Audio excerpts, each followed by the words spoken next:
Hey everyone, today I'll guide you through buying SPX6900 Coin on Coinbase Wallet. Let's dive in. Open your browser and go to CoinMarketCap.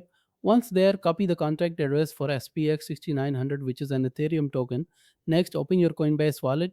Ensure you have Ethereum in your wallet to cover transaction costs and gas fees. If you don't, tap Buy, select the Ethereum network. Choose Ethereum as the token and deposit $10-50 worth using your debit card. If you have Ethereum in another wallet, tap the copy icon between the search and gear icon to copy your Coinbase wallet's Ethereum address or scan the QR code to transfer Ethereum. With Ethereum in your wallet, go to the browser section at the bottom. In the depth section, select Uniswap.